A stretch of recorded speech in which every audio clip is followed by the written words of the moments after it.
It's spooky season, so that means it's time for two of my favorite traditions: picking our TBR from our TBR jar and hopefully getting some very atmospheric and spooky reads. I'm hoping to get a little bit more into horror this year.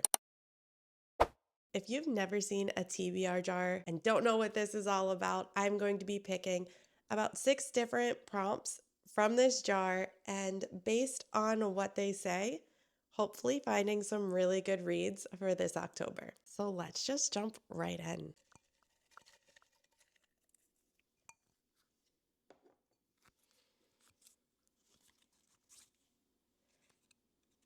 Book 1 says a thriller or mystery. That is literally perfect for this month. So let me go grab a couple of options. Okay, I have 3 book options for us here. The first one is None of This Is True by Lisa Jewell. I'm not going to read too much of the back of the books. I really do love going in completely blind. It does say the book has an unreliable narrator, dark twists, and unending suspense that will keep you on edge until the very last page. Darker, twistier, and more compelling than ever.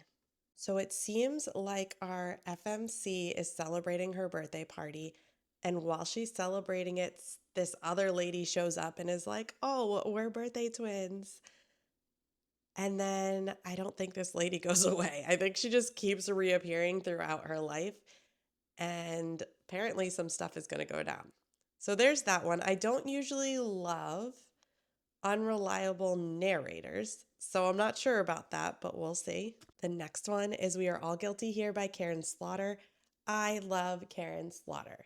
This is her newest release. This, I believe, is technically like a thriller mystery where 2 girls go missing, and as it's being investigated, these things that people never knew about them start popping up. I always know I'm in for a good time with Karen Slaughter, so I am excited about that one. And then I have one on my Kindle.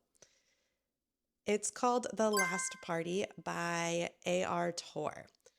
Now, this one, I don't know anything about it, and I'm not going to look at the back more so than the others, because I've seen some reactions of people reading it that were absolutely like horrific. Could not believe the twist at the end of this. And I kind of want to experience that for myself. I hope I experience it anyways. And honestly, me remembering that vlog I saw of someone reading that book kind of makes me think that's the one we're picking. I think we're going to go with The Last Party because now I need to know what the ending of that book was. On to our second pick.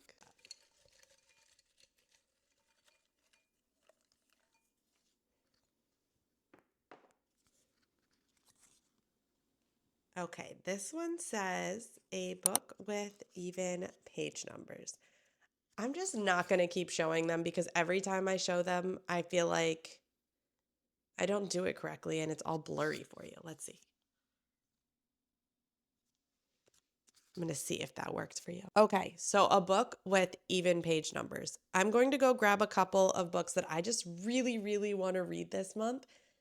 And hopefully one of those has even page numbers. Okay, I do have 3 options. And to be completely honest, I really hope to pick each of these for my TBR in October. So if they don't work for this prompt, maybe they'll work for another. The first one is Stalking Jack the Ripper by Carrie Maniscalco. I love Carrie Maniscalco. I loved the Wicked, Kingdom of the Wicked. I loved that series. And I'm assuming I will continue to like her writing style. This is apparently a #1 New York Times bestseller. He murdered women in cold blood. He terrorized an entire city. He taunted those of us who hunted him down. But despite all these horrors, in the end, I could not deny it. I was the girl who loved the Ripper. So this is like a romance, maybe with some horror aspects to it or creepy, spooky aspects to it. I don't know. Sounds good to me though. Book 2 is A Safe Place to Die by Otto Schaefer. This is a zombie apocalypse, complete world dystopian breakdown type of book. This is book 2 in the Rack and Ruin series. I read book 1 last year. spooked me. These are the creepiest zombies I've ever read about. I'm not going to say too much about this, but in book one is called Rust Colored Rain, and there's a meteor heading towards Earth. Basically, we shoot it down, and that makes this rust colored rain down on everybody that's outside. Anyone who is touched by this rust colored rain starts having weird things happen to them. And essentially, they turn into zombies. And we're following our MMC and this cute 6-year-old that he saves as they're trying to get away from these creepy zombies. So good. And the way it left off, though, the way it left off on book one, I really do need book two. And the third book is a chonker. It is The Stand by Stephen King.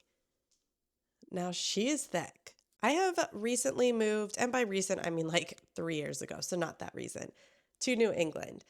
And Stephen King is notorious for writing about New England. So I figured it's about time I've read some type of Stephen King. I don't normally read much horror, but I'm ready to. I think this is more dystopian, if I'm correct. It says it has everything: adventure, romance, prophecy, allegory, satire, fantasy, realism, and apocalypse. A patient escapes from a biological testing facility unknowingly carrying a mutated strain of superflu that wipes out 99% of the world's population within a few weeks. There we go, apocalypse.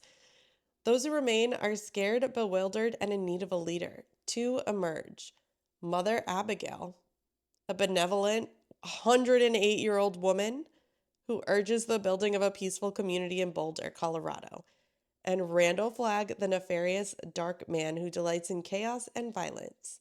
As the two leaders gather power, the survivors must choose between them and ultimately decide the fate of humanity. I don't care how long this book is, it sounds so freaking good.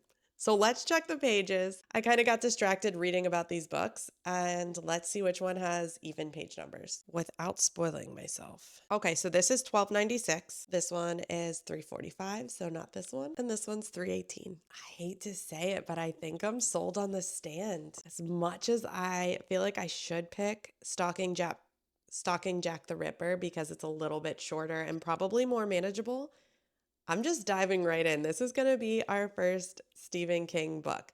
I've not read any of his books. The only Stephen King media I've consumed is It, the movie It, way back in the day. So we're going to read The Stand.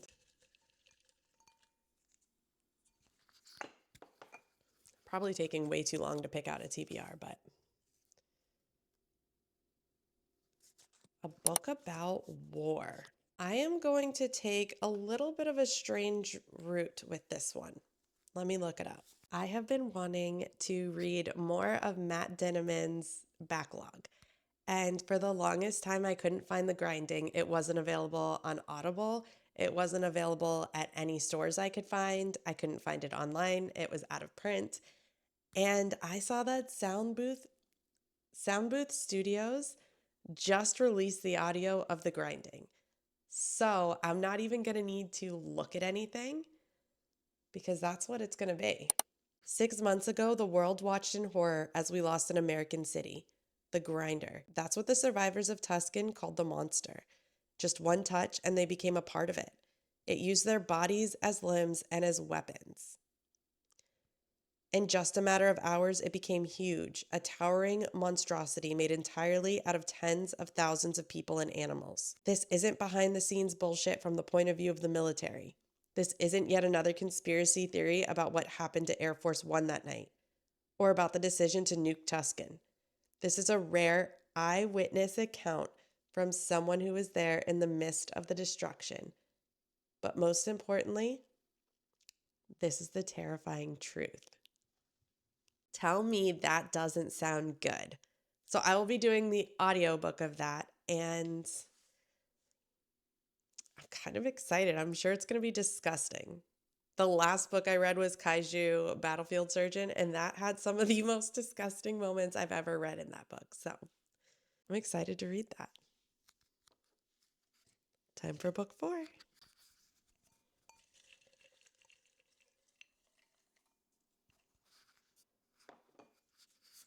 Let's see.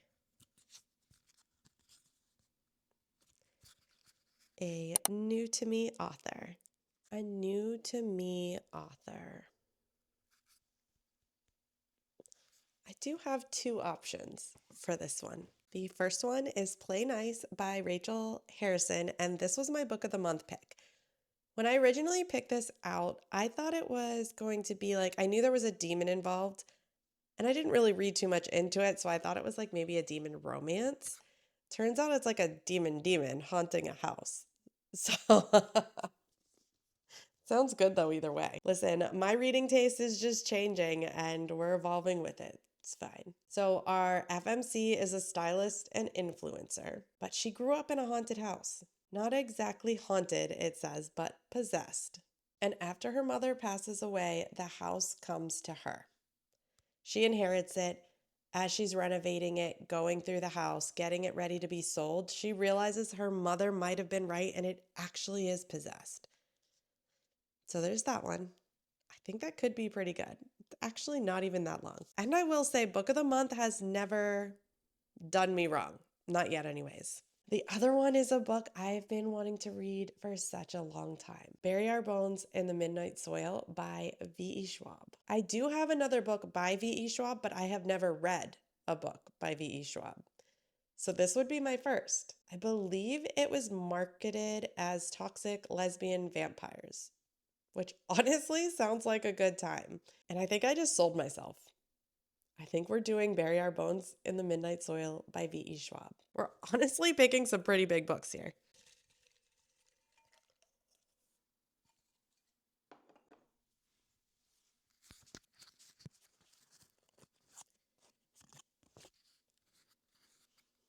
A gothic romance. Some of these prompts are like really hitting for me right now. I don't know if it's technically considered a gothic romance, but it is considered gothic and it has been on my TBR since it came out. Let me grab it. I guess technically I could have went with Stalking Jack the Ripper, right? But we're going to go with Night in the Moth by Rachel Gillig. This is my Fairy Loot edition, and I'm completely obsessed. Rachel Gillig is one of my absolute favorite authors. She wrote One Dark Window and Two Twisted Crowns. If you haven't read that yet, do it. It's the perfect season to do it. The way she writes is just very unique and like, it's just beautiful. It's honestly very beautiful writing. Another one I really don't want to read too much into. I know there's a very unique magic system in here. There's diviners. I think they kind of tell like prophecies or they can see things ahead of time, something like that. I will be doing a reading vlog with this. I'm pretty sure. I have to. Definitely our next pick for October. I think this is our sixth book already? This one says an urban fantasy. I know the book I was thinking of when I made this choice to put this in my TBR jar. But do I want to read that book? Because I specifically put it in there for City of Gods and Monsters by Kayla Edwards because it's just been sitting on my shelf and I need to read that book. I put it on like 2 of my TBRs this year, I think, and I still have not read it. Is this my sign? Maybe it is. This is honestly another one that's pretty big. This is The City of Gods and Monsters by Kayla Edwards. I believe there are 4 books out right now. This is 700 pages, along with The Stand, which is 1,200, and the other 2 books. This is quite the TBR, huh? Lauren Kella has only ever been ordinary as a human struggling to survive in a city that caters to the needs of vampires, werewolves, witches, and other supernatural creatures. She always assumed her life would remain simple, predictable, and as safe as her world would allow. So maybe this is the perfect time of the year to read this because we got all of our spooky creatures in it. Until she barely escapes abduction at the hands of dark slayers, supernatural bounty hunters that possess the sight, a magical tracking ability that allows them to see a person's aura, and one of her friends is taken in her place. The abductors are demanding a ransom, Lauren's life in exchange for her friend's safe return. Lauren will do whatever it takes to get her friend back, even if it means accepting help from Darien Castle, the leader of the Seven Devils, the most feared dark slaying circle in the city. I guess that's exactly what we're doing. It's going to be quite the month. I know we've picked 6, but why don't we pick just one more? Because I have been fairly reading books lately, and I think we'll definitely read more than 6. So let's do one more.